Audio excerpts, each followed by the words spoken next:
தயவு செய்து இனிமேல் எவனுமே பிளிப்கார்ட்ல ஆர்டர் பண்ணாதீங்க, உங்க நல்லதுக்கு தான் சொல்றேன். ஸோ நண்பர்களே, ஒரு 2 நாள் முன்னாடி பிளிப்கார்ட் நமக்கு ஒழுங்கா டெலிவரி பண்ணல அப்படிங்கிற மாதிரி ஒரு கிரிட்டிசைஸ் பண்ணி ஒரு வீடியோ போட்டிருந்தோம். போட்ட உடனே நமக்கு பிளிப்கார்ட்ல இருந்து உங்களோட கொரிஸ் என்ன ப்ராப்ளம், அதை நீங்க பிரைவேட் சாட்ல சொல்லுங்க அப்படின்னு நான் டெக்ஸ்ட் பண்ணியிருந்தேன். இது மாதிரி என்னோட ஆர்டர் ஐடி அப்படி இப்படின்னு போட்டு எல்லாமே சொல்லியிருந்தேன். அவனுங்க அதுக்கு பார்த்துட்டு அவர்தான் நடந்து போச்சு சார், தப்பா எடுத்துக்காதீங்க அப்படி இப்படின்னு சொல்லிட்டு வந்துரும் அப்படின்னு சொன்னாங்க. அன்னைக்கு நைட்டு சோசியல் மீடியா ஹெட் எனக்கு கால் பண்ணாங்க. ஓகே 24 hours டெலிவரி ஆகுங்கிற மாதிரி சொல்லியிருந்தாங்க. அடுத்த நாள் காலையில எனக்கு டெலிவரி ஆக போற மாதிரி எந்த ஒரு அப்டேட்டும் வரல. கஸ்டமர் கேருக்கு மறுபடியும் கூப்பிட்டு அவங்க சொல்றாங்க, எக்ஸ்பிளேஷன் டெஸ்க்ல உள்ள ஒரு ஆபீஸ் இருக்கு, நம்ம காலை ஃபார்வர்ட் பண்ணி விட்டாங்க. இது மாதிரி உங்களோட இது எனக்கு இப்பதான் வந்திருக்கு. இவங்க என்ன சொல்றாங்க, சார் ஒன்னும் பண்ணல, ஒரு 24 to 48 hours வெயிட் பண்ணுங்க. இவங்களும் அதே, வேற ஆப்ஷன்ஸ் கிடையாது. எனக்கு அதுக்கப்புறமா டெலிவரி பர்சனோட நம்பர் எனக்கு பிளிப்கார்ட்ல காமிச்சிச்சு. நேத்து டோட்டலா ஒரு 15 வாட்டி கால் பண்ணி 15 வாட்டி கால் பண்ணியும் எனக்கு அவன் காலே எடுக்கல.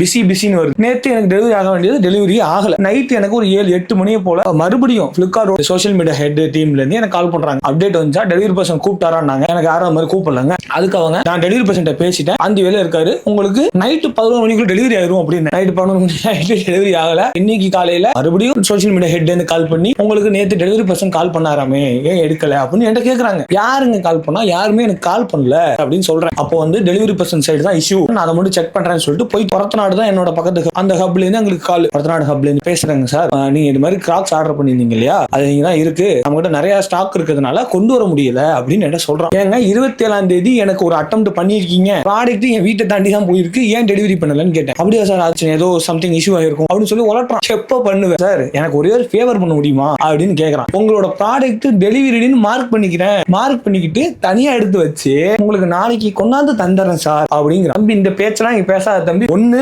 ப்ராடக்ட் நீ டெலிவரி பண்றியா பண்ணு, இல்ல உன்னால எப்ப டெலிவரி பண்ண முடியுது டெலிவரி பண்ணு. நீ டெலிவரி பண்ணீங்க வருவல்ல, நான் அப்ப பாத்துக்கிறேன். ஆக்சுவலா எங்க ஏரியால இது மட்டும் தான் இல்ல, என்னோட பிரதர் ஒருத்தர் இங்க பக்கத்துல இருக்காரு, அவருக்கு போன மாசம் ஒருத்தநாடு ஹப்லயே கடைசி வரைக்கும் டெலிவரி ஆகல. 20-25 days 2 வாட்டி ஹப்புக்கே நேரா போய் கேட்டிருக்காங்க. கேட்டதுக்கு இவங்க பண்ணல, ப்ராடக்ட்டை கேன்சல் பண்ணி விட்டானுங்க. இன்னைக்கு மார்ச் 4ஆம் தேதி, நாளைக்கு நான் யாராவது அரேஞ்ச் பண்ணி கொண்டாந்து தர சொல்றேன் சார் அப்படி. சரி ஓகே, நாளைக்கு வரியா பாத்துக்கிறேன் வா அப்படின்னு தான் இப்போதைக்கு இந்த பிரச்சனையில அப்டேட். ஆல்மோஸ்ட் இப்போ 20 days ஆக போகுது. டெலிவரி ஆகுதா ஆகலையாங்கிறத அடுத்த வீடியோல சொல்றேன், பாத்துக்கோங்க. ஆனா பிரச்சனை எனக்கு மட்டும் இல்லன்னு போன வீடியோ போட்டதுக்கு அப்புறம் தான் தெரிஞ்சிச்சு. இந்த வில்லேஜ் சைட்ல எல்லாம் இருக்கீங்கன்னா சத்தியமா டெலிவரியே பண்ண மாட்டான், அதுதான் நெசம். அதனால பிளிப்கார்ட் சைடு தயவு செய்து போயிடாது. இருக்கிறதுலே பீடையில பீட 1ஆம் நம்பர் பீட பிளிப்கார்ட். டெலிவரி பர்சன் வரட்டும், அவனுக்கு இருக்குடி, அவனை புடிச்சு உட்கார வச்சு எல்லா கேள்வியும் கேட்டு என்னென்ன பண்றாங்கன்னு எல்லாம் கேட்டு வீடியோ எடுத்து உங்களுக்கு முடிஞ்சா போடுறேன். அவ்வளவுதான். சேஃபா இருந்துக்கங்க, பிளிப்கார்ட்ல இருந்து தப்பிச்சுக்கங்க. அடுத்த அப்டேட்டை பாக்குறதுக்கு ஒரு ஃபாலோ தட்டி வச்சுக்கோங்க. இது அடுத்து என்ன நடக்குதுங்கிறது உங்களுக்கு தெரியும்.